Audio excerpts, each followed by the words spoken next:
Hey, everybody, welcome back to Contest Prep University. I'm Joe Klemczewski with Adam Atkinson. We're going to do a series 5 critical steps to planning your peak week. And after more than 25 years of doing this, Adam, it's still very funny to me that every week when I'm getting ready for the next group of competitors and I'm creating their peak weeks, there is, rightly so, I get it, just a ton of anxiety. Like, oh my gosh, peak week's coming. What am I going to do? What's it going to look like? What do I have to do? And I try to calm clients down, and that, it's not going to be too crazy. We're not going to, there's just not that, it's adjustments, it's coaching, it's modifications, it's a lot more frequent monitoring, but it's going to be almost underwhelming in some aspects, that you just don't have to do crazy, weird stuff. But there are some really, really important things that we do need to focus on. And so we're going to go through 5 of those. The first one, I think, is just the actual logistics. Because I'll sometimes be communicating with the client and I'll say, what's the order of events? When is your class on? And like, I have no idea. Like, it's a week and a half away. How do you not know that? Like, you better start getting ready to understand your lodging, your travel.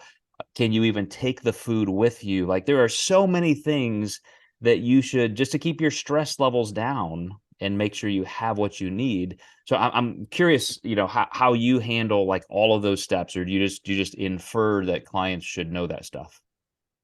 Yeah, so we send a pretty large document of, information to our clients that they can look through and follow. A lot of it has the links to these Contest Prep University videos, so if they kind of prefer a video format too. We pretty much have a video for everything involving peak week. So we really do include a curriculum within that packet. Now, with that being said, it's a lot of information. So it's just really about open communication, letting clients know you really can't bother us. The key of this is communication. So I will only know what you bring up to me. Some people will be more adult-like and know how to pack their food. Some people, it could be their first flight they've ever taken and they don't really know. And you do want to avoid the stress if at all possible. But I always tell clients at the end of the day, you can typically buy food wherever you land. So I also do think it's nice to have fresher food as well. So as long as there's not too much variance in the sodium contents of what you might buy in Ohio versus Las Vegas, you're going to be totally okay. So I do try to keep the stress load off. Additionally, just like you said, I'll have clients who want their peak week 2 weeks in advance or a week in advance, because the narrative a lot of coaches have put out there is that we're going to do something batshit crazy that you're just not prepared for. I think that's the absolute worst thing you could do in peak week, is do something you've never done before. That's kind of the narrative of our peak, is to not do that. And we want a predictable result. So I always tell people, did you pay me as a coach, or did you pay for plans from me?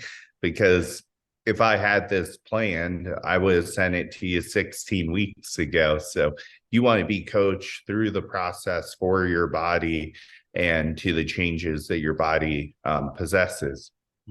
I think today, with some people having to travel a very far distance for things like national qualifiers or big pro qualifying events and so forth, if this means enough to you to spend the kind of time and money that I know you're investing in it, then take that extra day off, get there a day early, make sure you've kind of buffered that final week where you're not running around like crazy doing 15, 18-hour work days, just trying to catch up before you leave.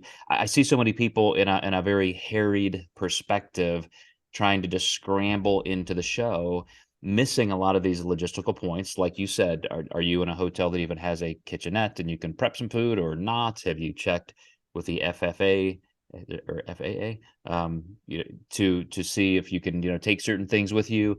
Just all of those details matter, and I think you have to start thinking of them ahead of time, and like you said, have a pretty comprehensive list or spreadsheet to start checking off those boxes. Yeah, absolutely.